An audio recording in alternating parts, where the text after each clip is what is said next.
And the Oscar goes to Leonardo DiCaprio. A saga de Leonardo DiCaprio no Oscar já fez parte do folclore de Hollywood, mas por trás de sua busca pela estatueta dourada, o ator teve de superar muitos limites ao longo da sua vida. No Retrato Omelete dessa semana, a gente vai mostrar como um garoto que começou a atuar para ajudar sua mãe a pagar contas se tornou o rei do mundo. I'm the king of the world!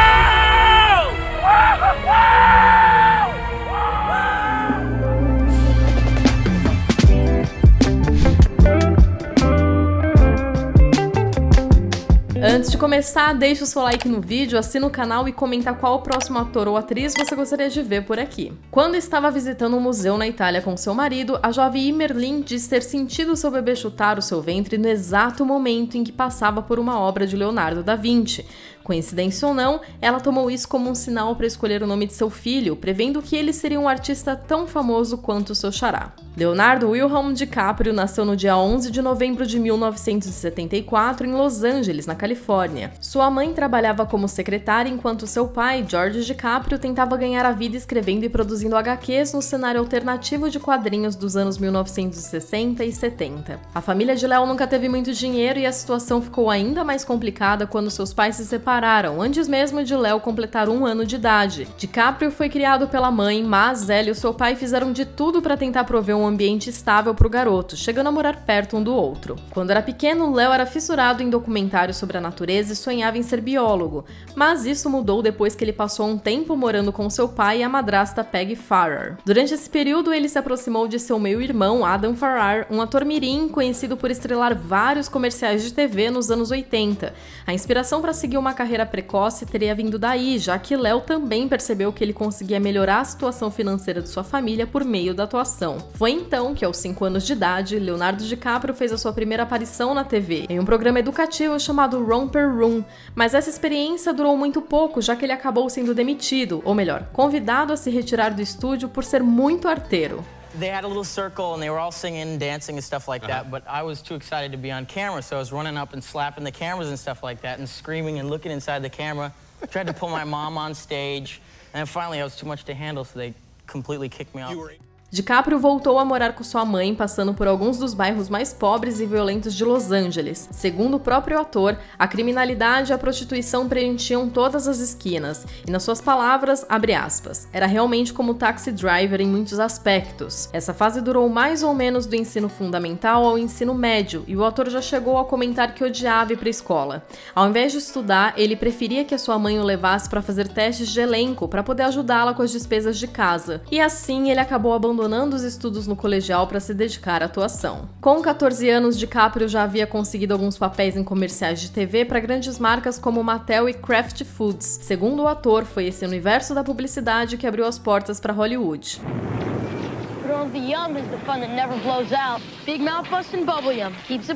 Mas o começo de sua carreira não foi nada fácil. Somente após 1 ano e meio e mais de 100 audições fracassadas foi que ele conseguiu emplacar um papel na TV. Em 1989, DiCaprio participou de 2 episódios de uma série conhecida pela estrela que também dava nome ao show, A Cachorra Lassie. Dentro de 1 ano, Léo acumulou algumas pequenas participações em séries pouco expressivas, como o piloto de uma série chamada The Outsiders, ou a sua participação na telenovela Santa Bárbara, até conseguir um pouco mais de destaque com um papel em Parenthood, uma série baseada no filme de Ron Howard que leva o mesmo nome. Em 1993, DiCaprio fez um teste para o filme Criaturas 3, onde conheceu um dos seus melhores amigos da vida toda, o Tobey Maguire.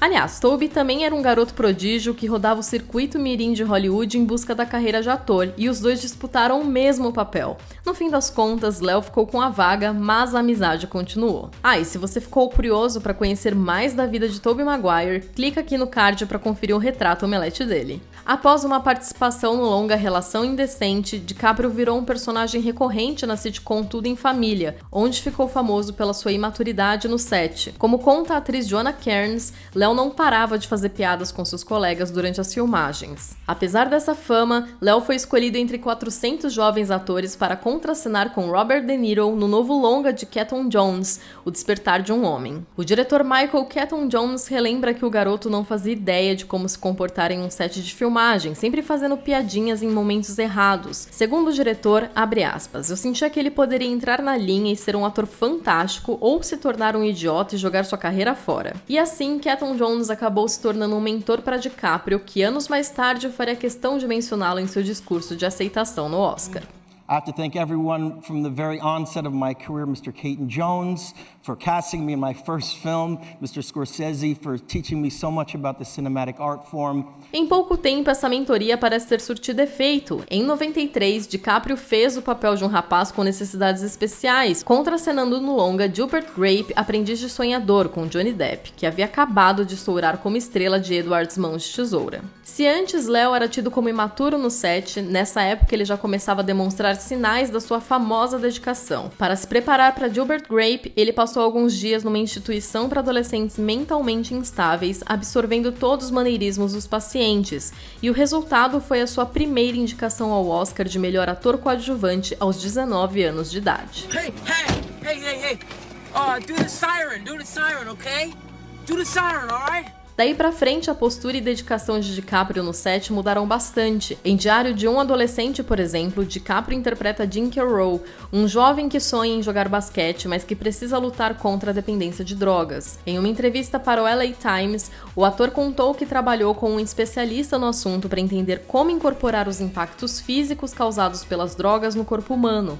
Como resultado desses estudos, DiCaprio usou sua voz em uma oitava mais baixa para simular o tom de uma pessoa viciada em opioides. A performance de Léo no filme foi muito bem recebida pela crítica, e pra gente ter uma ideia melhor disso, um artigo de 1995 na revista Rolling Stone diz que, abre aspas, você sai de Diário de um Adolescente acreditando que o Leonardo DiCaprio é capaz de fazer qualquer coisa.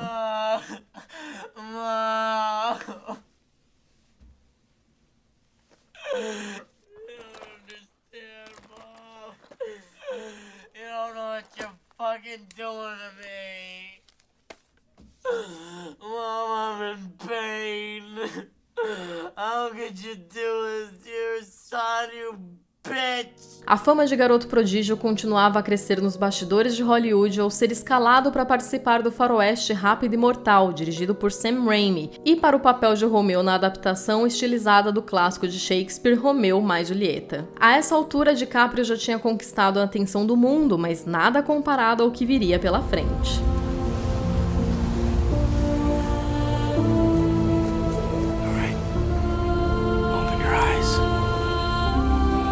Lançado em 1997, Titanic foi um fenômeno na história do cinema. Apesar do momento sugerir que DiCaprio era uma força imparável da natureza, ele não foi a primeira escolha de James Cameron para o papel de Jack Dawson, e muito menos a segunda ou a terceira. Dentro de uma lista que incluía nomes de peso como Johnny Depp, Christian Bale e Tom Cruise, o favorito do diretor era Matthew McConaughey, que chegou a fazer um teste muito elogiado pela produção de casting com a atriz Kate Winslet, mas no final o diretor achou que ele seria muito velho para o papel e acabou ficando com o DiCaprio. E se você quiser saber mais sobre os bastidores de Titanic, dessa vez sob a perspectiva da Kate Winslet, aproveita para já colocar o retrato da atriz que está aqui nos cards do vídeo na sua lista para você assistir depois. Titanic foi um sucesso de proporções inéditas e, na época, se tornou a maior bilheteria de todos os tempos. Até hoje, o filme se mantém entre as 3 produções mais lucrativas da história, contabilizando mais de 2 bilhões e 200 dólares,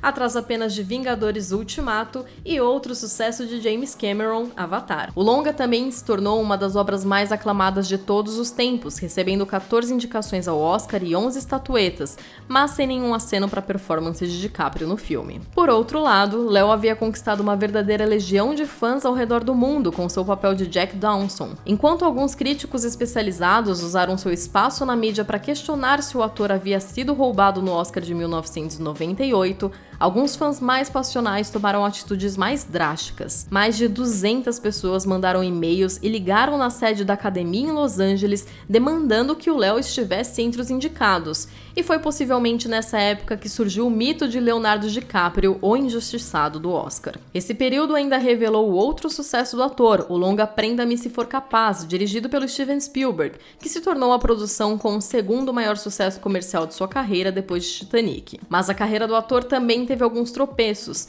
Em O Homem da Máscara de Ferro, ele ganhou uma framboesa de ouro pelo papel, e logo em seguida, o estúdio Lionsgate anunciou que o ator havia acertado um contrato milionário para estrelar o filme Psicopata Americano, mas a diretora Mary Harron já estava negociando o papel com Christian Bale por achar que o público de DiCaprio não era exatamente o mais apropriado para uma comédia ácida sobre a cultura yuppie. Em 2002, Leon ainda recusou o papel de Anakin Skywalker em Star Wars Episódio 2, Ataque dos Clones. Quando perguntado sobre o seu encontro com George Lucas, ele apenas se limitou a dizer que não se sentia pronto para dar aquele mergulho. A carreira dele acabou seguindo um outro rumo e ele iniciou uma das maiores parcerias da história do cinema graças a um ator que ele havia conhecido anos antes. Em O Despertar de um Homem, Léo contracenou com Robert De Niro, que admirou o trabalho do jovem ator a ponto de ligar para o Martin Scorsese e falar para o diretor ficar de olho no garoto.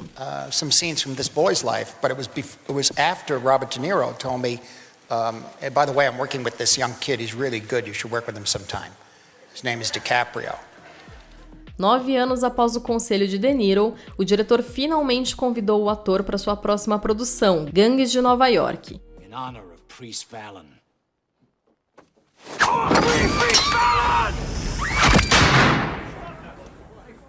A parceria foi tão boa que rendeu mais 3 sucessos: Os Infiltrados, Ilha do Medo e O Aviador. Em ambos, a atuação de DiCaprio foi muito elogiada, ao ponto que O Aviador é considerado por muitos a melhor de sua carreira, e principalmente a maior injustiça que ele sofreu no Oscar. 9 anos depois, uma situação muito parecida aconteceu graças a outro filme da dupla, O Lobo de Wall Street. O longa também teve uma atuação inspirada do ator, que passou centenas de horas com Jordan Belfort, absorvendo tudo sobre a vida dele, e por conta disso, muitas histórias que nem estavam no livro foram incorporadas no filme. Ao contrário de outros filmes da dupla, dessa vez foi DiCaprio quem contratou Martin Scorsese para o projeto. Léo tinha sido escalado para o longa quando a produção ainda estava em fases muito iniciais e nem tinha um diretor para tocar os trabalhos. Graças ao seu histórico com Scorsese, ele sugeriu o nome dele para comandar o longa, mesmo sendo um projeto um pouco destoante na filmografia do diretor.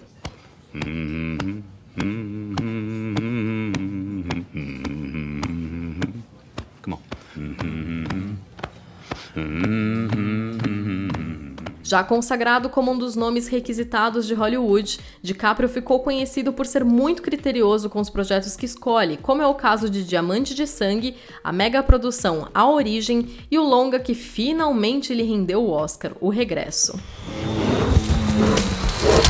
Dirigido por Alejandro Iñárritu, o filme conta a história do guia Hugh Glass, que após ser atacado por um urso e ficar gravemente ferido, é deixado para trás por um de seus companheiros de expedição.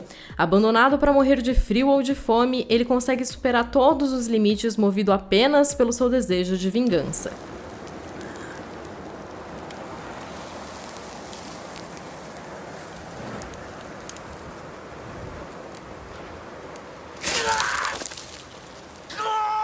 E falando em superar limites, isso também vale para a preparação de Leonardo DiCaprio, que enfrentou de tudo para dar o tom mais naturalista possível para o seu personagem. Para viver um explorador do começo do século XIX, Léo aprendeu a disparar um mosquete, acender uma fogueira, dormiu dentro da carcaça de um animal, aprendeu a falar 2 dialetos nativo-americanos para incorporar o sotaque do personagem e ainda estudou práticas antigas de medicina com um especialista no assunto.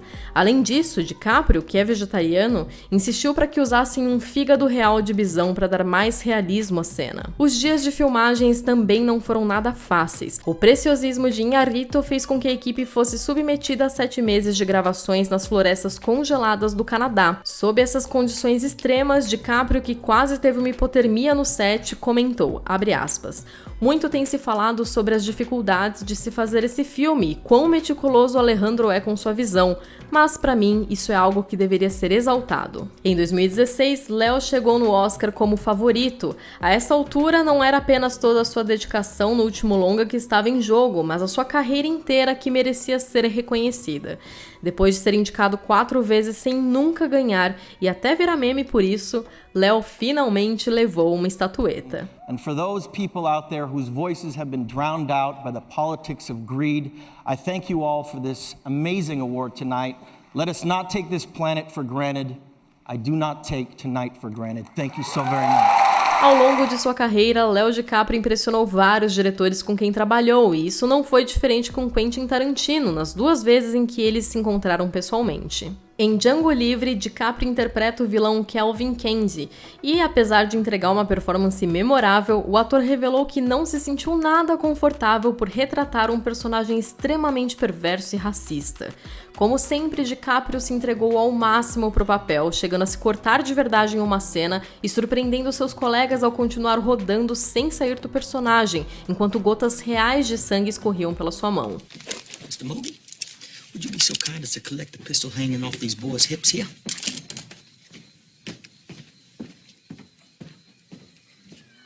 Já em Era Uma Vez em Hollywood, DiCaprio embarcou em um conto de fadas tarantinesco que traz a visão do diretor sobre uma das tragédias mais chocantes de Hollywood, o assassinato de Sharon Tate pelos cultistas de Charles Manson. No longa ele dá vida a Rick Downton, um ator em decadência que está tentando reviver a sua carreira após perceber que o seu tempo de ouro ficou para trás. Para dar vida a esse personagem, Tarantino recomendou que Leo assistisse a vários seriados antigos de faroeste para usar como referência. O ator conta que logo de cara se identificou com Rick Downton, já que ele começou a atuar desde criança e conheceu vários colegas talentosos que ficaram no meio do caminho. O 9º filme de Quentin Tarantino foi sucesso comercial e de crítica, acumulando 10 indicações ao Oscar, sendo uma delas de melhor ator para DiCaprio. Mas o filme levou apenas 2 estatuetas e quem roubou a cena foi Brad Pitt, que ficou com o Oscar de melhor ator coadjuvante. Em 2021, Leonardo DiCaprio ainda vai estrelar o longa original da Netflix chamado Don't Look Up,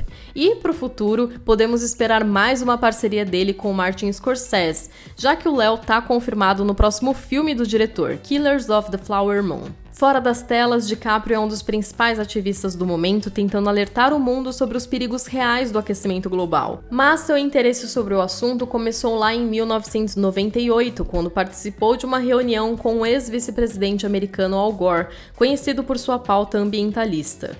Desde então, ele se manteve à frente das discussões climáticas, seja sendo recebido pelo Papa ou sendo acusado falsamente de atear fogo à Amazônia pelo presidente do Brasil. Olhando para trás, é possível perceber que o talento de DiCaprio é resultado de muita superação e aprendizado. Durante anos e anos, o ator dedicou-se a entregar sua vida pela arte que tanto ama e, após conseguir superar a si mesmo inúmeras vezes, pode ter certeza de que ele ainda está longe de atingir o seu limite. E aí, qual é a sua performance favorita de Leonardo DiCaprio? Deixe a sua opinião nos comentários e aproveite para curtir o vídeo, clicar no sininho e assinar o canal para não perder os próximos retratos. Até a próxima!